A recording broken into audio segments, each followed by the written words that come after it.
ஒரு டிக்கெட் 4 படம் உங்கள் டிஸ்னி பிளஸ் ஹாட்ஸ்டாரில். நினைவில் நிற்கும் திருமணப்பட்டு விவாஹா தி சென்னை சில்க்ஸ். நான் உளவுத்துறை ஆபீசர். ஸ்போர்ட்ஸ் கோட்டாவில் ஜாப் வேணுமா? வலை விரித்த கோவை ஆசாமி.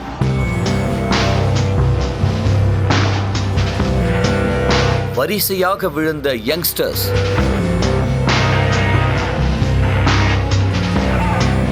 மாயமாக்கிய பல கோடிகள்.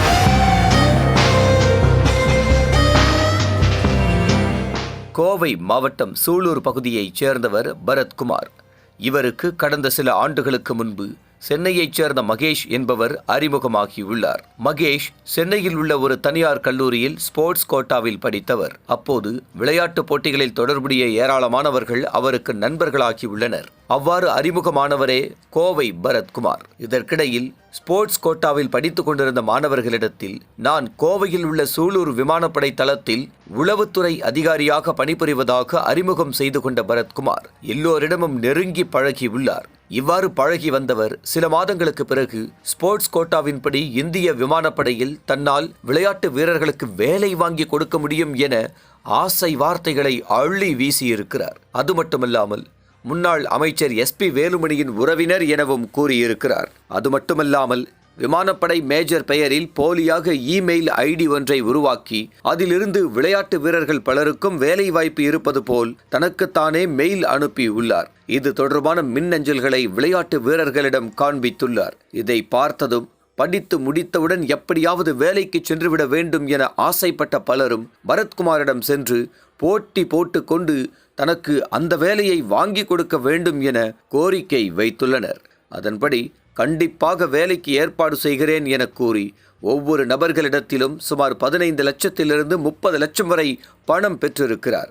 இந்த தொகையை ஒருவருக்கு தெரியாமல் ஒருவர் போட்டி போட்டு கொடுத்ததாக சொல்லப்படுகிறது. பின்னர் இந்த பணத்தை வாங்கிய பிறகு சில மாதங்கள் காத்திருக்கும்படி கூறியிருக்கிறார். அதன்படி பணம் கொடுத்தவர்களும் காத்திருந்துள்ளனர். ஆனால் அவர் சொன்னது போல சில மாதங்களுக்கு பிறகும் வேலை தொடர்பான எந்த ஒரு தகவலும் கிடைக்கவில்லை. இதனால் பணம் கொடுத்த விளையாட்டு வீரர்கள் பரத்குமாருக்கு தொடர்பு கொண்டு வேலை என்னாச்சு என கேள்வி எழுப்பியுள்ளனர். அப்போது மேலும் சில மாதங்கள் காத்திருக்கும்படி அவர் கூறியிருக்கிறார். அதன்படி மறுபடியும் காத்திருந்துள்ளனர். இப்படியே பல மாதங்கள் காத்திருப்புக்கு பின்னர் பரத்குமார் மீது சந்தேகம் ஏற்பட்டுள்ளது. இதனால் அவரை தொடர்பு கொண்டு வேலை வாங்கி கொடுக்க முடியவில்லை என்றால் உடனே பணத்தை திருப்பிக் கொடுங்கள் என கேட்டுள்ளனர். ஆனால் யாருக்கும் பணம் தராமல் இழுத்தடித்த பிறகுதான் தெரிந்துள்ளது அத்தனை பேரையும் பரத்குமார் திட்டமிட்டு ஏமாற்றியிருக்கிறார் என்பது. இதனால் அதிர்ச்சியில் உறைந்தவர்கள் ஒன்று சேர்ந்து புகார் கொடுக்க முடிவெடுத்துள்ளனர். அதன்படி பணம் கொடுத்து ஏமாந்த இளைஞர்களில் சிலர் கோவை மாவட்ட காவல்துறை கண்காணிப்பாளர் அலுவலகத்திற்கு நேரில் சென்று புகார் மனு கொடுத்துள்ளனர். அது மட்டுமல்லாமல் ஏற்கனவே இது குறித்து புகார் கொடுத்திருப்பதாகவும் தெரிகிறது.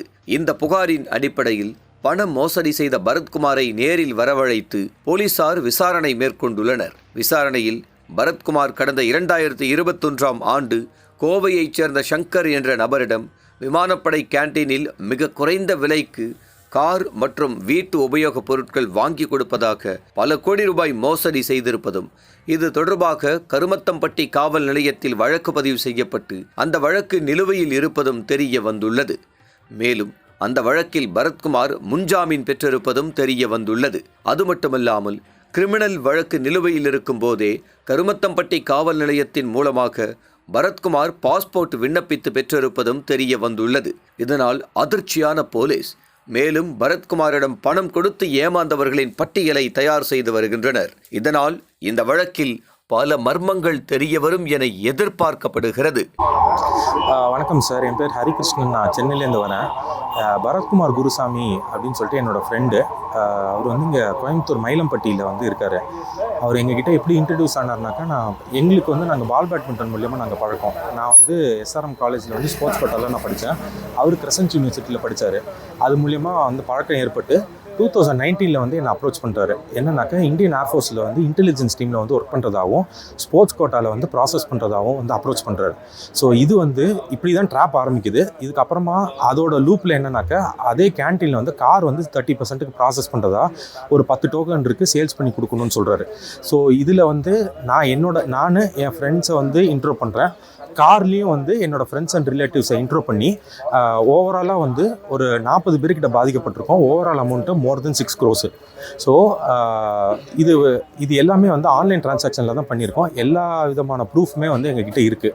ஸோ அது படி தான் வந்து நாங்கள் இங்கே கோயம்புத்தூரோட எஸ்பி ஆஃபீஸில் வந்து கம்ப்ளைண்ட் கொடுக்க வந்திருக்கோம். நாங்கள் எல்லாருமே ஒன்றா சேர்ந்து தான் கம்ப்ளைண்ட் கொடுத்துருக்கோம். ஸோ அவங்க வந்து என்கொயரிக்கு கூப்பிட்டுட்டு டாக்குமெண்ட்ஸ் எல்லாமே கேட்டிருக்காங்க. அதில் இதுக்கு முன்னாடி என்னன்னாக்கா 2021 அவனுக்கு வந்து அரெஸ்ட் வாரண்ட் இருக்குது. 2 பேர் சேலம்லேயும் நாமக்கல்லையும் அரெஸ்ட் வாரண்ட் வச்சுருக்காங்க. பட் ஆனால் இப்போ வரைக்கும் அவனை அரெஸ்ட் பண்ணல. இன்னி வரைக்கும் அவன் ஃப்ரீயாக தான் சுற்றிட்டு இருக்கான். இப்போ கூட ஆஃபீஸில் வந்துட்டு தான் இருக்கான். ஸோ அதுக்குண்டான தகுந்த நடவடிக்கையை வந்து ஹையர் அஃபீஷியல்ஸ் வந்து கவனித்து கண்டிப்பாக எடுக்கணும். ஸ்கேம் நாங்கள் என் ஃப்ரெண்டை நம்பி ஏமாந்தது எங்களோட தப்பு. பட் ஆனால் வந்து இது மிகப்பெரிய மோசடி. இதை நம்பி வந்து மோர் தென் வந்து ஒரு 200 people வந்து ஏமாந்துருக்காங்க. இந்த வீடியோ மூலயமா பார்த்து அவங்களும் வந்து எங்ககிட்ட அப்ரோச் பண்ணிங்கனாக்கா நம்ம எல்லாருமே ஒன்று சேர்ந்து கம்ப்ளைண்ட் கொடுத்து போலீஸ் அஃபீஷியல்ஸ் வந்து இதுக்குண்டான தகுந்த நடவடிக்கை எடுத்து இதுக்குண்டான ரிகவர் வந்து எங்களுக்கு எடுத்து கொடுக்குமாறு தாழ்மையுடன் கேட்டுக்கொள்கிறேன். அவர் வந்து ஒரு ரீசன் சொல்கிறாரு. நான் வந்து இங்கே தான் ஒர்க் பண்ணுறேன், சார் வந்து மெடிக்கல் லீவில் இருக்கார், சார் ஊரில் இல்லை, இப்படியே சொல்லிட்டு இருக்கான். ரொம்ப புஷ் பண்ணி கேட்டாக்க நம்மளை வந்து மெஸ்மரைஸ் பண்ணி நம்மளை பிளாக்மெயில் பண்ணுறான். என்னால் கொடுக்க முடியாது, உன்னால் முடிஞ்ச பார்த்துக்கோ அப்படிங்கிறான். இதில் நடுவில் வந்து நாங்கள் அப்போவுமே வந்து பொறுமையாக தான் இருந்தோம். ஆனால் வந்து நடுவில் என்னன்னாக்கா கோயம்புத்தூரை சேர்ந்த ஹானரபிள் எக்ஸ் மினிஸ்டர் திரு எஸ்பி வேலுமணி சாரோட பங்காளி அப்படிங்கிற மாதிரி சொன்னான். ஸோ நாங்கள் எல்லாருமே வந்து நான் பாதிக்கப்பட்ட எல்லாருமே லோயர் மிடில் கிளாஸ். எங்களுக்கு இந்த அரசியல் பின்பலமும் கிடையாது, பணம் பின்பலமும் கிடையாது. ஸோ சார் வந்து பெரிய லெவலில் இருக்கிறதுனால கண்டிப்பாக வந்து இவன் உண்மையை தான் பேசுகிறான், கண்டிப்பாக வந்து நம்மளுக்கு ப்ராசஸ் பண்ணி கொடுக்காங்கிற ஒரு நம்பிக்கையில் அவன் கூட இருந்தோம். ஆனால் இப்போ கண்டிப்பாக வந்து அவன் ஏமாத்துறாங்கிறது தெரியும். ஸோ அதனால் வந்து நான் கண்டிப்பாக வந்து சாரும் இந்த பேட்டியை பார்த்துருந்தாக்கா அவருமே வந்து எங்களுக்கோசரம் சப்போர்ட் பண்ணி நாங்கள் இழந்த காசை வந்து எங்களுக்கு ரிகவர் பண்ணி கொடுக்குமாறு கேட்டுக்கொள்கிறேன். அனல் பறக்கும் செய்திகளை அப்டேட் செய்து கொள்ள நக்கீரன் களத்தை இப்பவே சப்ஸ்கிரைப் பண்ணுங்க.